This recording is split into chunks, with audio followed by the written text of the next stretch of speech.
चलिए अनुपात समानुपात का लेक्चर नंबर 9 की बात किया जाए तो सवाल को ध्यान से समझिएगा।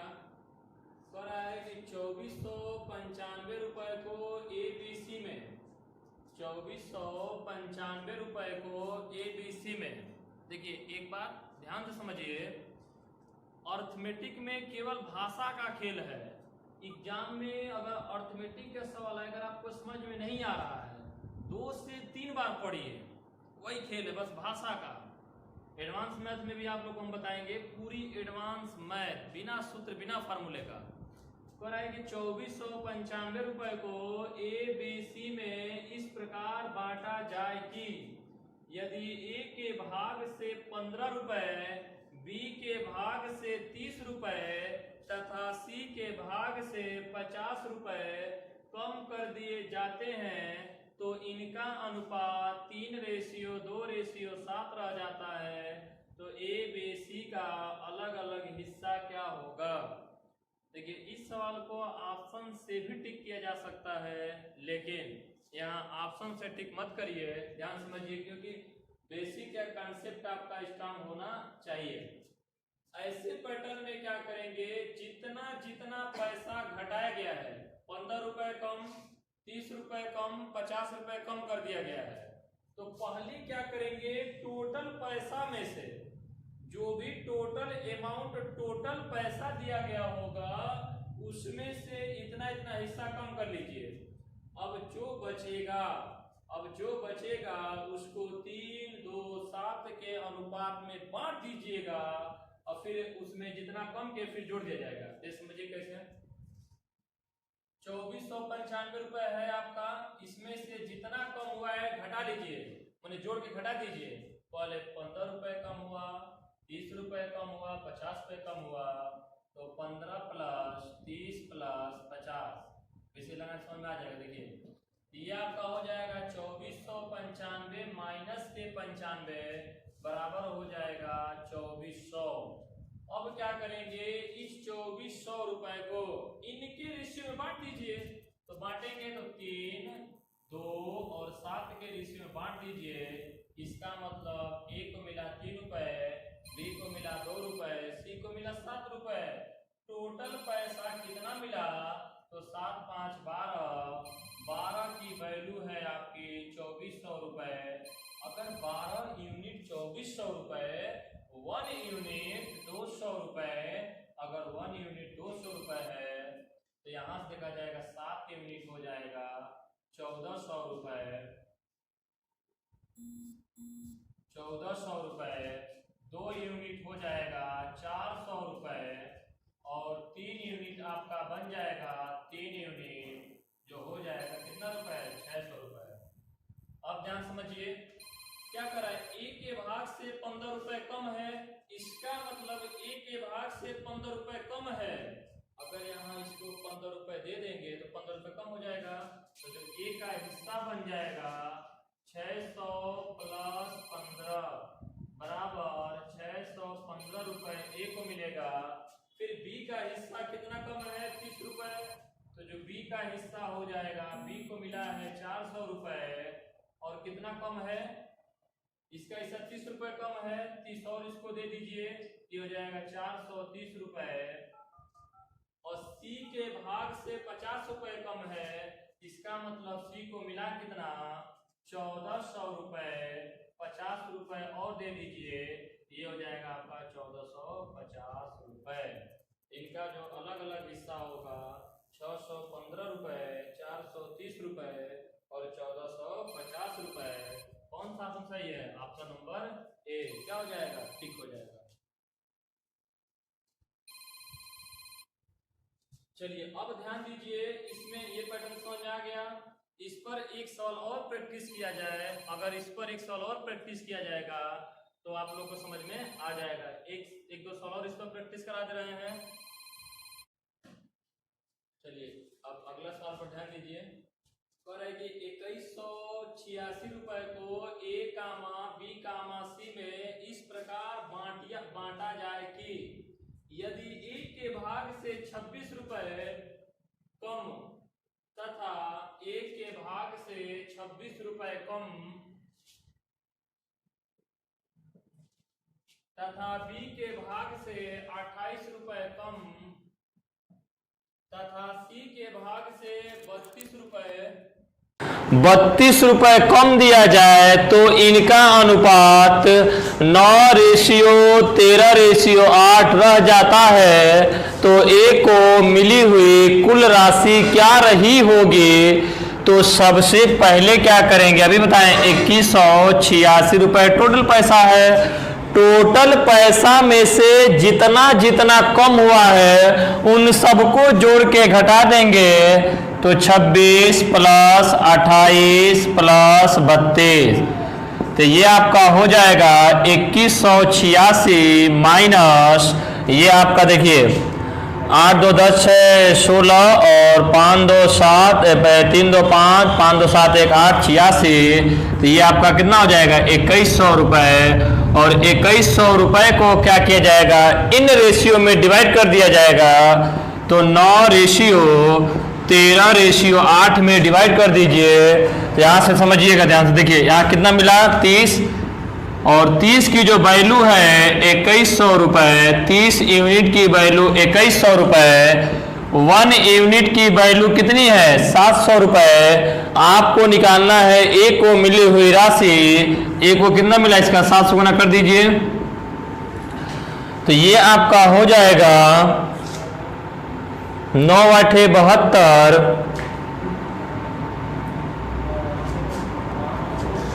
9 ये हो जाएगा आपका 9 7 63 630 रुपए। इसका मतलब ए को मिला है 630 रुपए लेकिन 26 कम भी है इसको 26 और देना पड़ेगा तो जो ए का हिस्सा हो जाएगा 630 रुपए प्लस 26 रुपए तो ये आपका बन जाएगा 6 5 656 रुपए।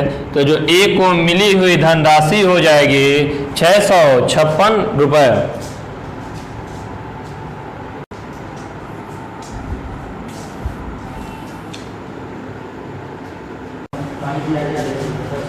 चलिए आइए देखिए बहुत इंपॉर्टेंट सवाल है ये जो एसएससी सीजीएल में ये क्वेश्चन आपका आया हुआ है। कह रहा है कि ए और बी के वेतन के योग और वेतन के अंतर का अनुपात 11:1 है और बी और सी के वेतन के योग और उनके वेतन के अंतर का अनुपात भी 11:1 है। अगर ए का वेतन सबसे ज्यादा है और सी का वेतन सबसे कम है तो बी का वेतन रुपए में क्या होगा यदि उनका कुल वेतन 1,42,000 रुपए है। देखिए टोटल वेतन है 1,42,000 रुपए तो ध्यान समझिए 1,82,000 रुपए है तो क्या करेंगे पहले 1,82,000 रुपए टोटल है तो पहला स्टेप में क्या किया जाएगा टोटल में रेशियो निकालना पड़ेगा तो ए बी सी में आप रेशियो निकालेंगे लेकिन दिया कैसे है इनका योग ए बी का योग माने ए प्लस बी के वेतन का योग और इन्हीं के वेतन के अंतर का अनुपात जो दिया गया है 11:1।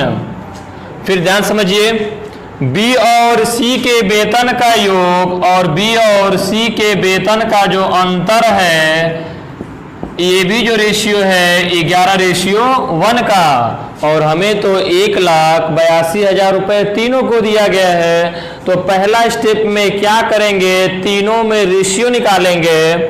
जब हम आपको पढ़ाएंगे बोट एंड स्टीम नाव धारा तो वहां बताएंगे देखिए यहाँ a प्लस बी है और a माइनस बी है इस पैटर्न का सवाल बनेगा। अगर आपको निकालना होगा a और b का रेशियो तो पहले क्या करिएगा इन रेशियो को एक बार जोड़ दीजिएगा और इन रेशियो को एक बार क्या करिएगा घटा दीजिएगा 11 1 12 और इसको घटाएंगे 11 में से 1 घटेगा 10 ये जो रेशियो हो जाएगा 6 से 5 का। यहाँ b प्लस सी और b माइनस सी का रेशियो है 11:1 का तो बी और सी का रेशियो निकालेंगे, एक बार इनको प्लस करेंगे और एक बार इनको माइनस करेंगे, तो 12 से 10, इसका मतलब रेशियो बना 6 से 5। अगर ए और बी का रेशियो है 6 से 5 का, बी और सी का रेशियो है 6 से 5 का, तो ए बी सी का रेशियो निकाला जा सकता है। पहले दिन के क्लास में बेसिक कॉन्सेप्ट सिखाए थे। तो ए 6 है, बी 5 है, फिर बी 6 है और सी क्या है 5 है। बताए थे गड्ढे का रिपीटेशन, इधर जाइए इसको रिपीट करिए, इधर आइए इसको रिपीट करिए। अगर ये 5 है आगे जाएंगे 5 होगा, इधर आएंगे ये रिपीटेशन 6 होगा। फिर क्या किया जाएगा, मल्टीप्लाई किया जाता है।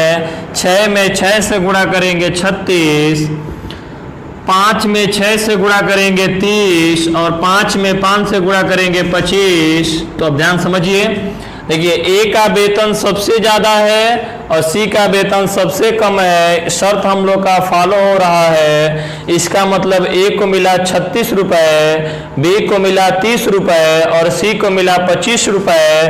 तो जो तीनों का टोटल है, जो तीनों को टोटल मिला, इनको जोड़ दीजिएगा तो जो तीनों को टोटल मिलेगा 91 रुपए। जब 91 रुपए था तब ए पाया 36 रुपए, बी पाया 30 रुपए और सी पाया 25 रुपए। 91 की वैल्यू दी गई है सवाल में। तीनों के वेतन का योग 1,82,000 रुपए। तीनों के वेतन का योग जो है 1,82,000 रुपए गुना निकाला जाएगा। ये डबल है इसका 2000 गुने पर। अब जो पूछेगा उसका 2000 गुना किया जाएगा। पूछ रहा है बी का वेतन कितना होगा, यहाँ इसका कर दीजिए 2000 गुना, तो 1 2 3 4 जीरो ये हो जाएंगे और 6, तो ये आपका बन जाएगा 60,000 रुपए। तो 1,82,000 रुपए में जो बी को पैसा मिलेगा वो कितना, 60,000 रुपए। ये आपका बन जाएगा 60,000 रुपए।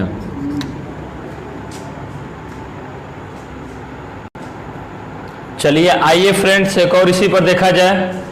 कह रहा है कि ए और बी के वेतन के योग और उनके वेतन के अंतर का अनुपात 7:5 है और बी और सी के वेतन के योग और उनके वेतन के अंतर का अनुपात भी 3:2 है। अगर ए का वेतन सबसे ज़्यादा है, सी का वेतन सबसे कम है, तो बी का वेतन रुपए में क्या है यदि उनका कुल वेतन 72,000 रुपए है।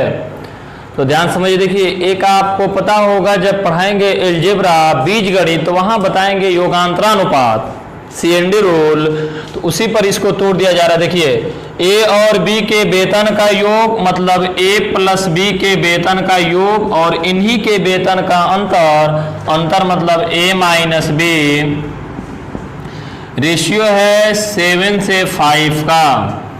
फिर बी और सी के वेतन के योग और बी और सी के वेतन के अंतर का जो अनुपात है 3:2 का।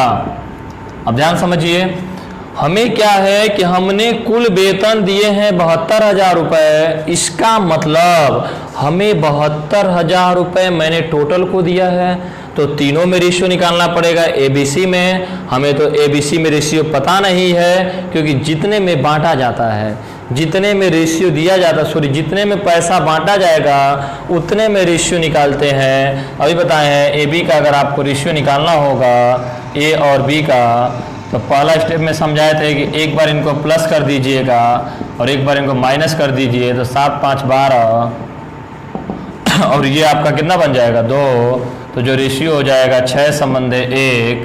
फिर इसको एक बार प्लस कर दीजिएगा और एक बार क्या कर देंगे माइनस। बी और सी का रेशियो तो ये हो जाएगा 5:1। अब ABC का निकाल लीजिए। देखिए फ्रेंड्स, इन सभी वीडियो को देखने से पहले आप पीछे का वीडियो देखिएगा, तभी आपको समझ में आएगा। तो AB का रेशियो है 6 से 1 का और BC का रेशियो है 5 से 1 का। इधर जाएंगे ये रिपीटेशन, इधर आएंगे ये रिपीटेशन। बताए थे इधर एक गड्ढा बचा है, इधर एक गड्ढा बचा है, इधर जाएंगे इस गड्ढे का रिपीटेशन, इधर आएंगे इस गड्ढे का रिपीटेशन, तो ये एक, ये भी एक होगा, ये 5, तो ये भी 5 होगा, तो ये बन जाएगा आपका 30, ये हो जाएगा 5 और ये हो जाएगा 1। इसका मतलब ए को मिला 30 रुपये, बी को मिला 5 रुपये, सी को मिला 1 रुपये, तो तीनों को कितना मिला 36 रुपये।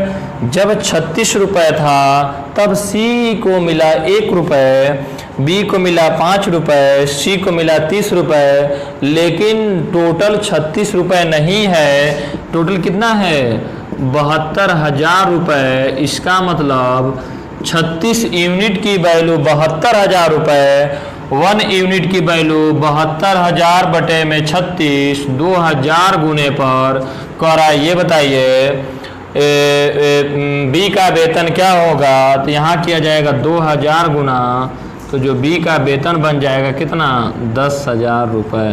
तो बी का वेतन हो जाएगा 10,000 रुपये। आया समझ में आप लोग को? ठीक, चलिए आइए नया टाइप देखा जाए, और ये इम्पोर्टेंट सवाल है, आर्य सवाल मिल जाएगा, किरण में भी मिल जाएगा। देखिए, एक व्यक्ति ने 2560 किलोमीटर की कुछ भाग वायुयान, कुछ भाग जलयान तथा शेष भाग कार द्वारा तय किया। वायुयान, जलयान तथा कार द्वारा तय की गई यात्राओं में लिए गए समयों का अनुपात 1:4:5 है तथा इन यात्राओं में प्रयोग किए गए साधनों की औसत गति का अनुपात 20:1:8 है। तो कह रहा है यदि पूरी यात्रा में औसत गति 64 किलोमीटर प्रति घंटा रही होती, तो बताइए जलयान की औसत गति इसके द्वारा लिया गया समय तथा इसके द्वारा तय की गई दूरी क्या रही होगी।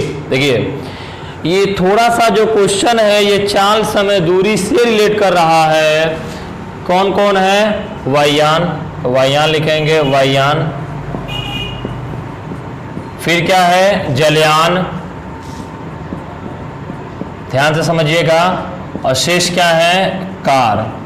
ठीक, इनके द्वारा लिए गए यात्रा में समय का अनुपात, जो समय है, समय का अनुपात दिया गया है, टाइम का रेशियो 1, 4 और 5। इसका मतलब वायुयान का समय है 1 घंटा, जलयान का समय है 4 घंटा और कार का समय है 5 घंटा तथा इन यात्रा में प्रयोग किए गए साधनों की औसत गति का अनुपात, इसका मतलब चाल का अनुपात जो है 20:1:8 है। अब ध्यान समझिएगा, पूरी यात्रा में औसत गति 64 किलोमीटर प्रति घंटा रही हो, जलयान की औसत गति इसके द्वारा लिया गया समय इसके द्वारा तय की गई दूरी। ऊपर लाइन में पढ़िए, एक व्यक्ति ने 2560 किलोमीटर की कुछ भाग वायुयान से,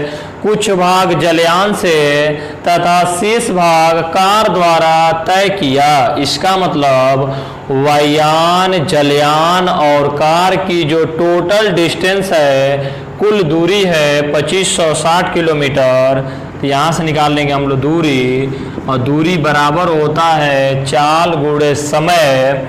तो देखिए 20 की रफ्तार से 1 घंटा गया तो 1 × 20 20 हो जाएगा, गुणा कर देंगे चाल गुणे समय, 1 × 4 माने 4 हो जाएगा, और ये कितना हो जाएगा आपका 40। इसका मतलब वायुयान की दूरी 20 किलोमीटर, जलयान की दूरी 4 किलोमीटर और कार की दूरी 40 किलोमीटर। इसका मतलब जो टोटल दूरी हो जाएगा 64 किलोमीटर, वो कह रहा है 64 किलोमीटर नहीं है, जो टोटल दूरी है 2560 kilometer। तो 64 की वैल्यू दी गई है 2560 किलोमीटर, तो 1 यूनिट की वैल्यू हो जाएगा 40। 64 यूनिट 2560, 1 यूनिट बन जाएगा 40। तो क्या पूछा गया है, जलयान द्वारा तय की गई दूरी, तो दूरी हो जाएगा, देखिए जलयान की दूरी 4 है, 4 का 40 गुना माने 160 किलोमीटर हो जाएगा जलयान की दूरी। इनके द्वारा समय और औसत चाल भी निकालना है, तो आपको पता होगा एवरेज स्पीड बराबर होता है total distance upon total time. Total distance upon total time.